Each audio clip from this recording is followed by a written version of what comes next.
bíblica. Estamos ya en el capítulo 2 del libro de los Hechos de los Apóstoles. Recuerda que el nombre completo del libro es Hechos de los Apóstoles. Estamos ya en el capítulo 2 y es un capítulo muy interesante, un capítulo que definitivamente marca la historia, un capítulo del cual se puede decir mucho y que nos define mucho también como iglesia. Así que te invito a que nos unamos a la lectura y vamos a comenzar. Dice así, capítulo 2 del libro de Hechos de los Apóstoles.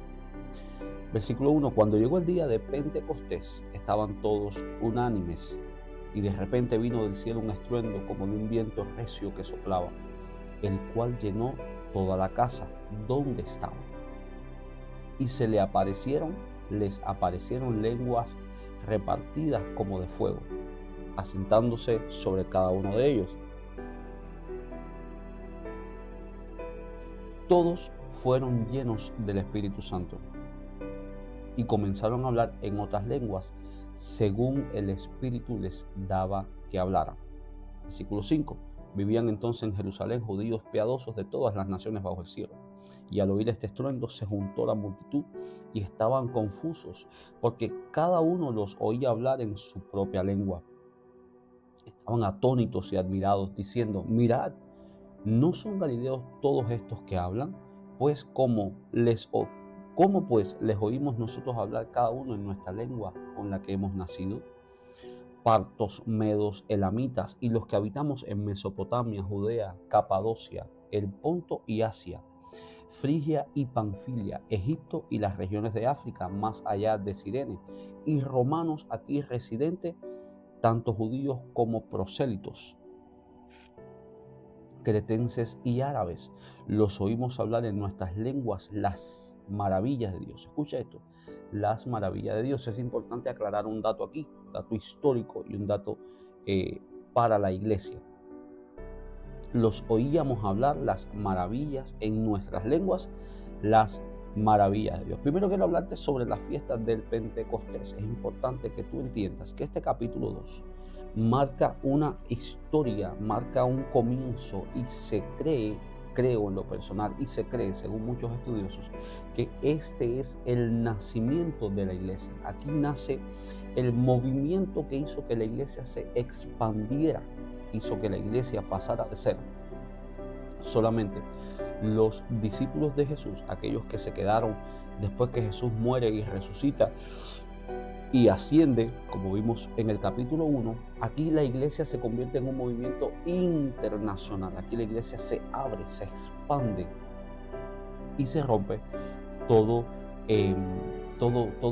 límite de lengua. Ahora, quiero que preste atención. La iglesia nace en este momento y la iglesia nace con un suceso sobrenatural, porque lo que acabamos de leer del 1 al capítulo 11 es un suceso extremadamente sobrenatural. Por eso es imposible, es inconcebible que la iglesia de Cristo quiera hoy vivir sin que suceda nada sobrenatural. ¿Ok?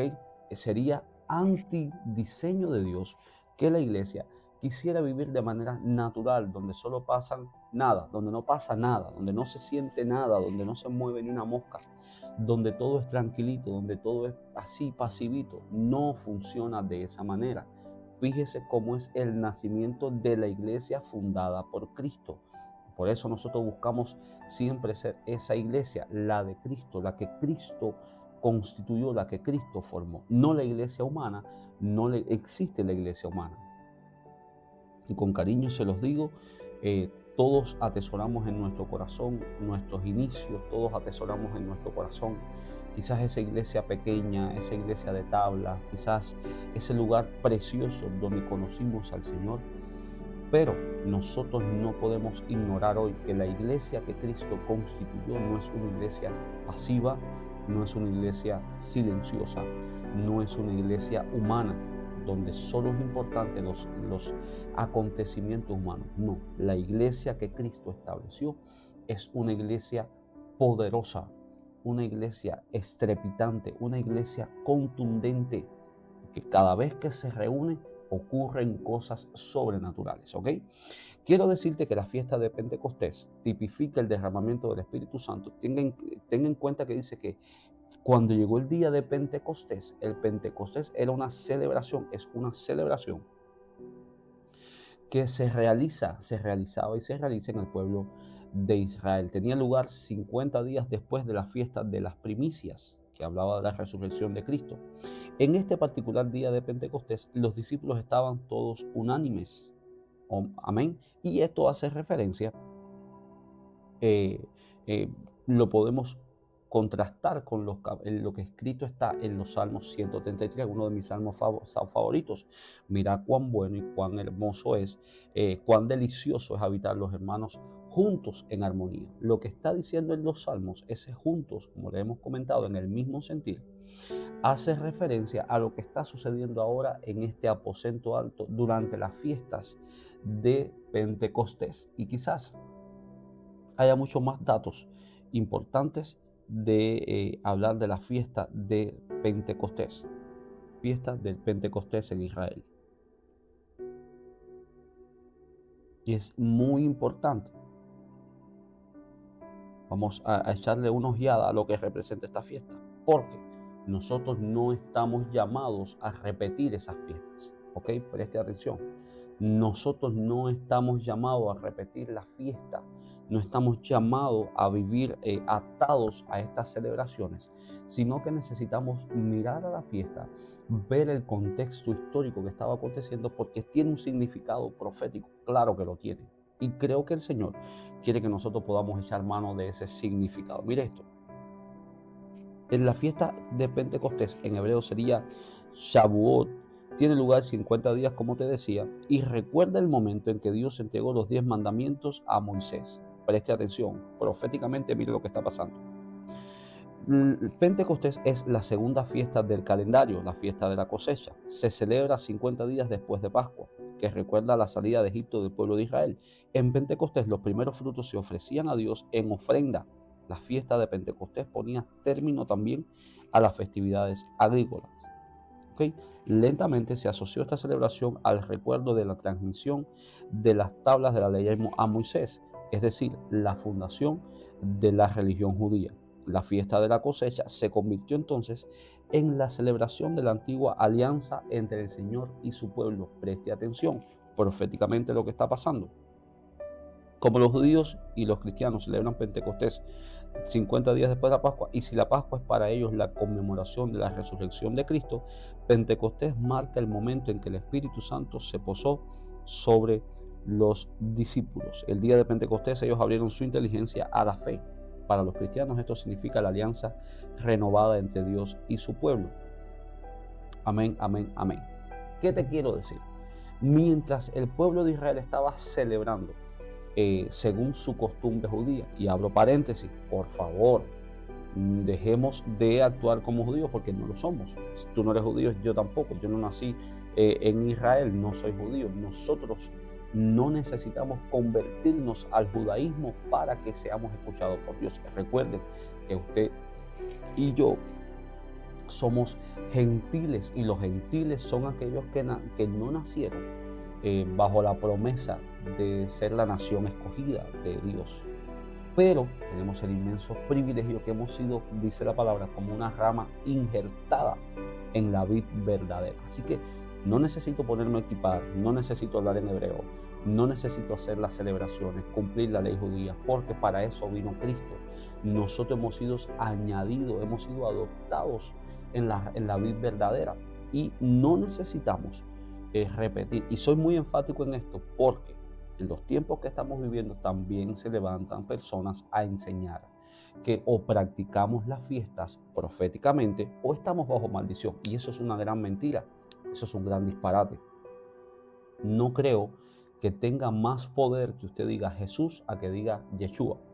Creo que es un término, un nombre, suena tremendamente poderoso, y a nosotros nos ayuda, tengo que decírtelo así, abiertamente, nos ayuda quizás en nuestra fe. Pero si usted dice Jesús, usted ora en el nombre de Jesús, es lo mismo que usted ora en el nombre de Yeshua. No comparemos, no convirtamos los nombres del Señor en amuletos. Ojo, iglesia, no podemos compartir los nombres, no podemos convertir, no podemos compartir y no podemos convertir los nombres del Señor en términos wow, porque si digo Yeshua es más poderoso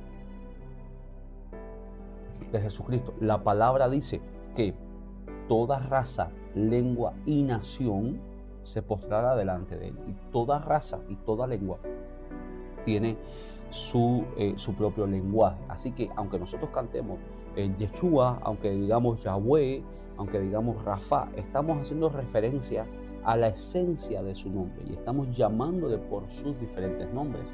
Pero no significa esto que creamos que Yeshua es más poderoso que Jesús. Amén. Creo que es importante que tengamos esta aclaración. Ahora, regreso a la fiesta de Pentecostés. La fiesta de Pentecostés, que es la fiesta de la cosecha, es una fiesta de alegría, una fiesta de gozo, una fiesta de gratitud, una fiesta donde se está celebrando el momento en el que el pueblo recibió la ley de manos de Dios. Entonces, en medio de ese momento, de ese movimiento profético, viene el Espíritu Santo a manifestarse a este nivel. Recuerden que es una promesa que el Señor ya les había dado y le había dicho: hey, esperen ese momento, no se vayan de Jerusalén hasta que eso acontezca, esperen al Espíritu Santo. Pero también tengamos en cuenta que en Juan 20, en el capítulo 20 del libro de Juan, Jesús se le presentó a sus discípulos, estos mismos discípulos se les presentó y les dijo: recibid el Espíritu Santo. Entonces, llama un poco la atención y quizás pudiera ser una especie de paralelismo. Esto no lo he escuchado a nadie decir, es algo que me lanzo a comentarles. Una especie de paralelismo, porque los discípulos estaban reunidos. También aquí Lucas ahora está contando en el libro de los Hechos. También creo que es algo tremendamente espiritual. Ahora mismo Lucas aquí le está contando. ¿Y qué garantía tenemos o cómo podemos separar un evento de otro? Me gustaría, creo que es algo que deberíamos estudiar y creo que es algo, pero ¿qué diferencia hay un evento de otro? No sabemos si los dos autores, el libro de Juan, el libro de Lucas, no sabemos si quizás los dos autores están narrando la misma experiencia. Habría que revisar. Juan dice que estando todo cerrado, ellos reunidos, Jesús vino y se paró en medio de ellos y le dijo: paz a vosotros, le enseñó sus heridas y luego le dijo: recibí el Espíritu Santo. Y ahora Lucas está diciendo que ellos están reunidos cumpliendo, quizás solamente lo lanzo como una curiosidad bíblica, como un paralelismo que creo que debemos analizar. Amén. Entonces, en medio de esa unión, en medio de estas fiestas, fíjese, fiestas, viene el cumplimiento de esta promesa del Señor. Después dice que vino como un viento recio, o sea, hubo un movimiento que llenó toda la casa donde estaba. Sucede este movimiento y viene este punto tan polémico y tan complicado, que es el tema de las lenguas. Y les prometo que no voy a hacer una disertación extremadamente extensa, solamente quiero ser fiel al texto. Creo que cada vez que leemos la Biblia no podemos estar buscando nuestra conveniencia, sino que necesitamos ser fiel a la palabra, porque es la manera de ser fiel a Dios. Entonces dice aquí que cuando el Espíritu vino se manifestó como un viento recio. Hubo, o sea, todos los sentidos humanos, todos los que estaban presentes, la vista, todos oyeron el ruido, sintieron el estruendo, quizás vieron, tú sabes, como esa ventolera, esos pequeños torbellinos. No sabemos, solo estamos aportando nuestra creatividad. Vino y ellos fueron testigos de lo que sucedió en ese momento. Entonces, dice que le fueron repartidas lenguas de fuego, lenguas como de fuego. Ninguno cogió candela ahí, ¿ok? Ninguno. Entonces, es importante que tengamos en cuenta esto. Nosotros no podemos estar añadiéndole al texto, sino que tenemos, y como les decía hace un minuto, ser fieles al texto. Dice que es lenguas como de fuego, no es que cogieron candela, sino que había una pasión.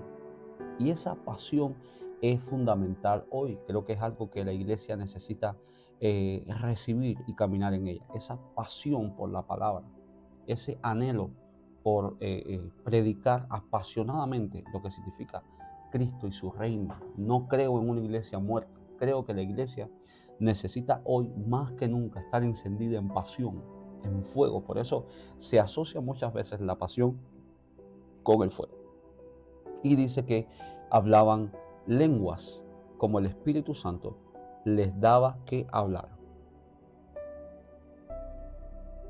Ahora, estas lenguas que hablaron los discípulos en ese momento, por lo que usted puede ver y por la evidencia que brinda el texto, no fueron lenguas como angelicales, no fueron lenguas como hablamos hoy en lengua, lo que llamamos nosotros hablar en lengua, que es este lenguaje espiritual, este lenguaje angelical, donde hablamos misterio. Dice la palabra que hablamos misterio, dice que hablamos, nos edificamos a nosotros mismos, ¿ok? No es lo mismo, no fue lo que sucedió en este momento.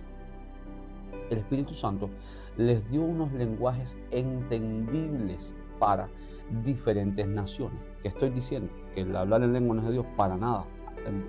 En ocasiones me siento como el apóstol Pablo que dice, yo hablo más lengua que todos ustedes. Hablo lengua, durmiendo, bañándome, en todo momento, porque creo que es algo extremadamente sobrenatural. Creo que es algo extremadamente poderoso. Pero en este caso, el Espíritu Santo les puso a hablar en una lengua para que todos los que estaban allí recuerden. Estamos en medio de una fiesta y las celebraciones en Israel siempre atraían a los judíos de todas partes, porque Israel, Jerusalén, era el centro, siempre ha sido el epicentro de las festividades por el templo, por diferentes características de la ciudad. Entonces habían tanta gente de muchos lugares, y se lo leí aquí en el versículo, a partir del versículo 8 en adelante, del 8 al 11, ahí te menciona las diferentes regiones de las personas que estaban presentes. Dice, wow, ¿cómo es posible que hablen nuestra lengua? ¿Cómo es posible que nosotros podamos entender? Y llamo tu atención en esto. Mira aquí en el versículo 11, dice, después que termina de decir cretenses y árabes, dice, los oímos hablar en nuestras lenguas las maravillas de Dios. ¿Qué estaban hablando los discípulos? Las maravillas de Dios. Estaban predicando, consciente o inconscientemente, ellos estaban anunciando las maravillas de Dios, y todo el mundo estaba atónito y perplejo, y se decían los unos a otros, ¿qué quiere decir esto? Ahora, aquí podemos quizás hacer una distinción, y es algo que también se puede usar para predicar, y yo estoy aquí tomando mis notas porque yo estoy siendo muy edificado con estas lecturas. Aquí en el versículo 11, el libro de Hechos 11, o sea, capítulo 2, versículos del 11, 12 y 13, ¿ok? Quiero que preste atención a los versículos 12 y 13. Dice que habían unos, en el versículo 11, en el 12, algunos estaban atónitos y perplejos. Atónico significa como en shock, como, wow, tremendo, poderoso, ¿qué es esto? No entiendo. Dios mío, háblame. Y el versículo 13 dice, pero otros, pero otros, burlándose, decían, están borrachos. Y aquí vamos a hacer una distinción de cómo lo vimos mucho en el capítulo de Juan, mucho, cómo la carne siempre quiere ridiculizar lo que viene del Espíritu, y siempre quiere tergiversar lo que es de Dios, ridiculizarlo, quitarle el poder. Versículo dice que unos decían que estaban borrachos. Hay personas que hoy por hoy se les habla el evangelio y lo entienden y se quedan atónitos y dicen, wow. Y aquí quiero hablarte de una separación entre dos tipos de personas. La gente que aún hoy se asombran de lo que Dios hace y reconocen las maravillas de Dios, y otros que por diferentes circunstancias se han convertido, se han humanizado o se han vuelto un poco más terrícolas, por decirlo de alguna manera, se han vuelto más terrenales, donde quieren explicar todo lo que acontece de manera terrenal, de manera humana. Así que pienso que es una alerta que el Señor eh,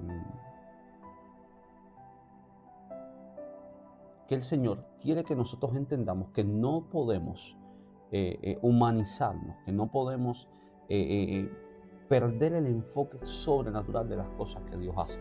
El infierno siempre va a querer que lo tomemos de manera natural. Entonces dice en el versículo 14, o sea, ¿qué tipo de persona eres tú? De los que todavía tienen fe en el Señor, esperan en el Señor y se asombran de lo que hace, o eres de los que dicen, no, vamos a buscar una explicación natural. No entiendo eso.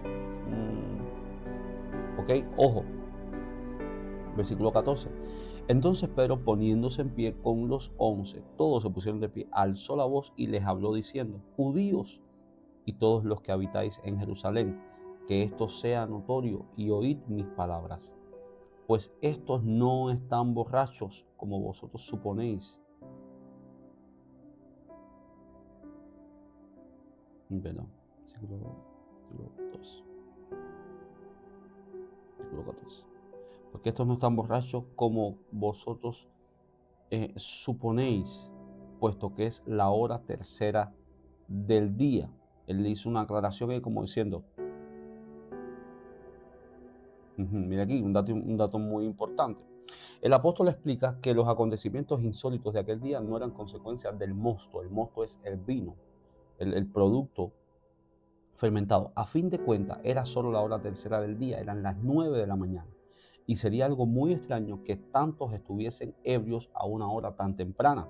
Además, los judíos dedicados a las actividades de la sinagoga en los días festivos se abstenían de comer y beber hasta las 10 de la mañana o incluso hasta el mediodía, dependiendo de cuándo se ofreciese el sacrificio diario. Y sigue diciendo en el versículo 15, en el 17, pues, pero esto es lo dicho por el profeta Joel. Él le dijo, esto no es una borrachera, este es el cumplimiento de lo que el profeta Joel profetizó.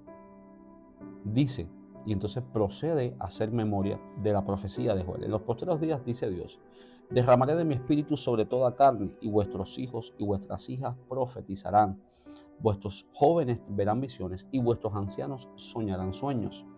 Y de cierto sobre mis siervos y sobre mis siervas, y en aquellos días derramaré de mi espíritu y profetizarán.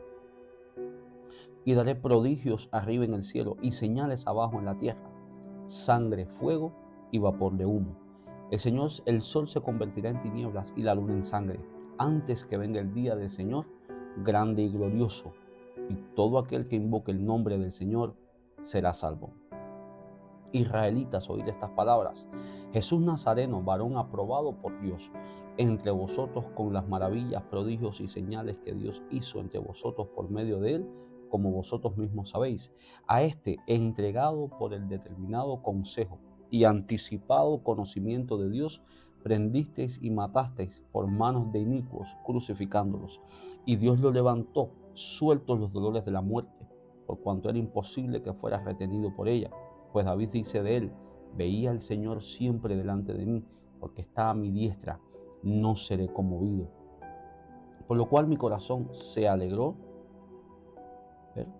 por lo cual mi corazón se alegró y se gozó mi lengua, y aún mi carne descansa en esperanza, porque no dejará mi alma en el Hades, ni permitirá que tu santo vea corrupción. Me hiciste conocer los caminos de la vida, me llenarás de gozo con tu presencia.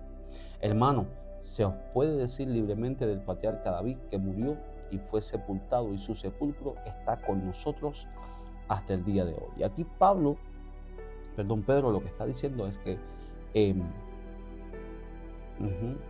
lo que está diciendo es que eran testigos de uno de los acontecimientos más importantes de la historia bíblica. Delante de ellos estaba ocurriendo el cumplimiento de la profecía del profeta Joel. Y algunos estaban atónitos y otros estaban en la tontería diciendo, están borrachos, perdiéndose lo que estaba pasando ahí. Y eso puede sucedernos a nosotros. Luego continúa diciendo lo que David dijo, cosas súper importantes. Y en el versículo 37 dice, al oír esto, se compungieron de corazón y dijeron a Pedro y a los otros apóstoles: hermanos, ¿qué haremos? Pedro les dijo: arrepentíos y bautícese cada uno de vosotros en el nombre de Jesucristo para perdón de los pecados, y recibiréis el don del Espíritu Santo. Porque para vosotros es la promesa, y para vuestros hijos, y para todos los que están lejos, para cuantos el Señor Dios llame. Y con otras muchas palabras testificaba y los exhortaba diciendo: sed salvos de esta perversa generación. Fíjese el mensaje de Pedro, era: arrepiéntanse, bautícense, sálvense de esta perversión, de esta generación perversa. Así que los que recibieron su palabra fueron bautizados, al parecer ahí mismo, y se añadieron aquel día como 3,000 personas, y perseveraban en la doctrina de los apóstoles, en la comunión unos con otros, en el partimiento del pan y en las oraciones. Sobrevino temor a toda persona, y muchas maravillas y señales eran hechas por los apóstoles. Todos los que habían creído estaban juntos y tenían en común todas las cosas. Vendían sus propiedades y sus bienes y los repartían a todos según la necesidad de cada uno. Perseveraban unánimes cada día en el templo, y partiendo el pan en las casas comían juntos con alegría y sencillez de corazón, alabando a Dios y teniendo favor con todo el pueblo. Y el Señor añadía cada día a la iglesia los que habían de ser salvos. En el versículo 47, algo maravilloso también ocurre sobre la iglesia. Amén, pero eso lo vamos a ir analizando más adelante. Que es importante que entiendas de este versículo, que entiendas que la iglesia nació con un acto sobrenatural, que en ese momento el Espíritu Santo les dio las lenguas para que todos entendieran lo que estaban hablando. Y hoy el Espíritu Santo nos da las lenguas, o sea, estos gemires, estos sonidos, sonidos, por decirlo de esa manera, porque es el Espíritu Santo intercediendo por nosotros. ¿Okay? El hablar en lenguas es la intercesión viva del Espíritu Santo a través de nosotros, hablando misterios, hablando lo profundo del corazón del Padre. Es importante que no tengamos una mentalidad carnal, sino que podamos tener una mentalidad espiritual donde nosotros podamos, ¿cómo decirle?, mantenernos dándole la gloria al Señor. Cuida tus pensamientos, no seas una persona carnal, no veas una explicación razonable o humana en todo lo que acontece. Dale lugar también al Espíritu Santo y a su manifestación poderosa. Amén. Así que vamos a llegar hasta aquí en el día de hoy. Estamos en el capítulo 2 del libro de Hechos de los Apóstoles, un libro extremadamente interesante, y estoy seguro que seguirán surgiendo diferentes datos históricos, seguirán surgiendo diferentes aspectos que nos van a edificar muchísimo. Por eso, recuerda siempre lo que te digo: necesitamos orar, necesitamos leer su palabra y necesitamos vivir para nuestro Dios. Amén. Que sea la palabra quien nos guíe, que sea el Espíritu Santo quien nos confirme la voluntad de Dios para nuestra vida, y que podamos así hacer su voluntad.